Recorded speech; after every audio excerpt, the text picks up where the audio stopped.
নমস্কার বন্ধুরা, আজকে শেয়ার করব একদম ইউনিক একটা রেসিপি। ইউনিক বলবো আবার অথচ ভীষণই পুরনো দিনের একটা হারিয়ে যাওয়া রান্নার মধ্যে। এরকমভাবে যদি শাক রান্না করেন এক থালা ভাত নিমেষে শেষ হয়ে যাবে। আজকে বানাবো পাট শাকের পাতুরি। এর জন্য আমি নিয়েছি বেশ খানিকটা পাট শাক। পাট শাকের মধ্যে প্রচণ্ড ধুলো ময়লা থাকে বলে শাকটাকে ভালো করে পাতাগুলো ছাড়িয়ে নিয়ে আমি জলে বেশ কিছুক্ষণ ভিজিয়ে রেখেছিলাম, কারণ পাট শাকে অনেকটা কিন্তু রাসায়নিক সার ব্যবহার হয়। অবশ্যই এই কাজটা কিন্তু ভীষণভাবে করতে হবে। শাকটাকে কিন্তু আমি কিছুক্ষণ জলের মধ্যে মানে একটু লবণ জলে ভিজিয়ে রাখার পর শাকের পাতাকে, যেগুলো একটু বড় পাতা নিয়েছি তার এই যে শীটটা আমি একটু কেটে বাদ দিয়ে দিচ্ছি। যেগুলো ছোট সেগুলো আর বাদ দেওয়ার প্রয়োজন নেই। যেগুলো একটু বড় পাতা নিয়েছি সেগুলো শীটটাকে কেটে বাদ দিয়ে দিলাম। আর এরকমভাবে আপনি হাত দিয়েও ছিঁড়ে ছিঁড়ে নিতে পারেন, আর না হলে আমার মতো কাঁচি দিয়েও কেটে নিতে পারেন। আমি একসাথে অনেকগুলো পাতা করে নিচ্ছি, নিয়ে এগুলোকে কাঁচি দিয়ে কেটে নিচ্ছি।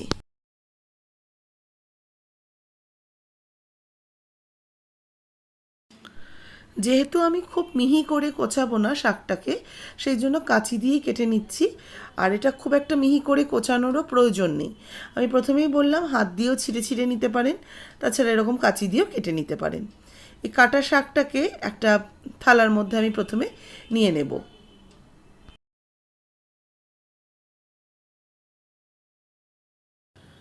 এবার মশলা করার জন্য প্রথমে নিচ্ছি কালো সর্ষে।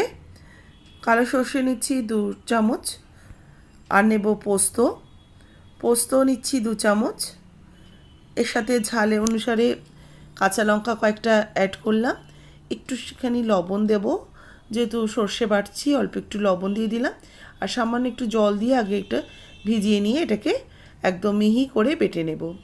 সর্ষে, পোস্ত আর কাঁচা লঙ্কা। যদি একটু নারকেল কোড়া থাকে অবশ্যই একটু দেবেন। আমার কাছে নারকেল কোড়া ছিল না।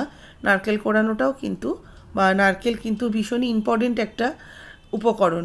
আমার কাছে একদমই ছিল না, বা যেটা ছিল সেটা দেখলাম দেওয়ার মতো নয়, সেই কারণে সেটাকে বাদ দিয়ে আমি এটা শুধুই করছি। তবে শুধু করেও কিন্তু খেতে খুব ভালো হয়েছিল। আর নারকেল থাকলে অবশ্যই নারকেল এই সর্ষে পোস্তর মধ্যে বেটে দেবেন। সর্ষে পোস্তটা কিন্তু আমার বাটা হয়ে গেছে। মশলাটাকে একটা বাটিতে তুলে নিলাম। আর এদিকে শাকটা নিয়েছি, দেখুন শাকটা কিন্তু আর ধোবো না, কারণ পাট শাক একটু তো স্লিপারি হয়, সেই কারণে আগেই শাকটাকে ভালো করে ধুয়ে নিয়েছি। এতে দিচ্ছি কিছুটা কুমড়ো, মিষ্টি কুমড়ো একটু সরু সরু করে লম্বা লম্বা করে কেটে নিয়েছি। দেখুন খোসাটাকে ছাড়িয়ে নিয়ে একটু সরু সরু করে আলু ভাজা যেরকম কাটে সেইভাবে কুমড়োটাকে কেটে নিয়েছি। আর এর মধ্যে দিয়ে দিচ্ছি এই সর্ষে, পোস্ত, কাঁচা লঙ্কা বাটা। এর সাথে দিয়ে দেবো স্বাদ মতো লবণ। সর্ষে বাটার সময় একটু লবণ দিয়েছি, আর শাকও কিন্তু কমে অল্প হয়ে যাবে, সেই অনুযায়ী লবণটা অ্যাড করতে হবে। এবার দিয়ে দেব হলুদ গুঁড়ো, 1/2 চা চামচ হলুদ গুঁড়ো অ্যাড করে দিলাম। দেব সামান্য একটু চিনি, একটু মিষ্টি মিষ্টি হলেও খেতে ভালো লাগবে, সেই জন্য 1/2 চামচের মতো চিনি দিলাম। এর সাথে দিচ্ছি কয়েকটা চেরা কাঁচা লঙ্কা, আর দেব 1 চামচ কাঁচা সর্ষের তেল। এবারে সমস্ত কিছুকে পাট শাকটার সাথে ভালো করে মাখিয়ে নেব। আজকের রেসিপিটা কিন্তু এটা আমার মায়ের রেসিপি। আমার মা বললেন যে এইভাবে তৈরি কর, শাক কিন্তু খেতে বেশ ভালো হয়। আমিও খেয়েছি, মা অনেকবারই করেছে, তবে কিভাবে করতে হতো সেটা খুব একটা জানা ছিল না। তবে আজকে মায়ের কাছ থেকে শিখে নিয়ে সত্যি খুব ভালো লাগলো, কারণ গরম ভাতের সাথে অসাধারণ হয়েছিল। ভালো করে শাকটাকে সর্ষে, পোস্ত, মিষ্টি কুমড়ো একসাথে ভালো করে মাখিয়ে নিলাম। কড়াতে দিয়েছি 2 চামচের মতো সর্ষের তেল, তাতে একটু কালো জিরা দিয়ে দিলাম। কালো জিরাটা কিন্তু ওই 1/2 চা চামচের মতো দিয়েছি। কালো জিরাটাকে একটু ভাজা ভাজা করে নিতে হবে, মানে ফোড়নের মতো না, কালো জিরাটা বেশ দানা দানা থাকলে মুখে পড়লে খেতে ভালো লাগবে। কালো জিরাটা একটু ভাজা ভাজা হয়ে গেলে এর মধ্যে এবার মেখে রাখা পাট শাকটা অ্যাড করে দিচ্ছি। আর যেভাবে দেব একটু খেয়াল করে দেখুন, আমি কিন্তু এক জায়গাতে দেব না, এটাকে ছড়িয়ে দেব। শাকের মতো এটা কিন্তু রান্না হবে না, যেহেতু এটা পাতুরি হচ্ছে, পাতার মতো যেরকম আমরা ছড়িয়ে দিই ঠিক সেইভাবেই এটাকে ছড়িয়ে দেব। দেখুন ঠিক খুন্তি দিয়ে দিয়ে এটাকে পুরো চারিদিকে স্প্রেড করে দেব। এবার এই একটা সাইড একটু ভালো করে হবে।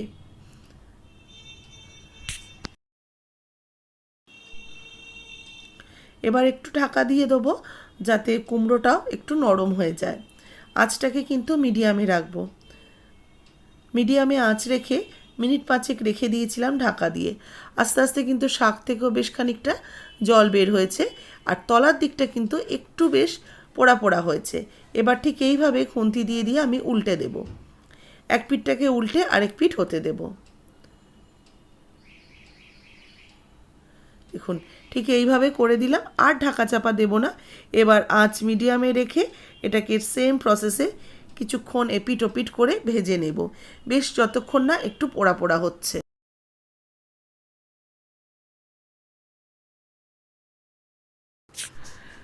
আঁচ কম রেখে যেহেতু করছি, জিনিসটা কিন্তু একটা সাইড আস্তে আস্তে করে একটু ভাজা পোড়ার মতো হবে।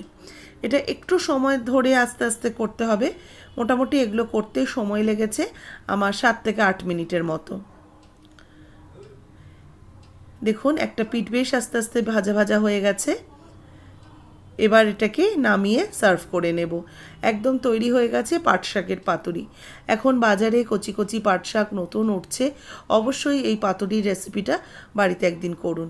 আমার মনে হয় সকলের ভালো লাগবে। যেভাবে করেছি রেসিপিটা সেইভাবে করুন, আর গরম গরম ভাতের সাথে খেয়ে দেখুন। রেসিপিটা কিন্তু অসম্ভব ভালো হয়। আজকের রেসিপি আপনাদের ভালো লাগলে একটা লাইক শেয়ার করবেন। যারা নতুন দেখছেন অবশ্যই করে সাবস্ক্রাইব করবেন। যারা ফেসবুক পেজ থেকে দেখছেন পেজটাকে ফলো করে রেসিপিটাতে একটা লাইক দিয়ে দেবেন।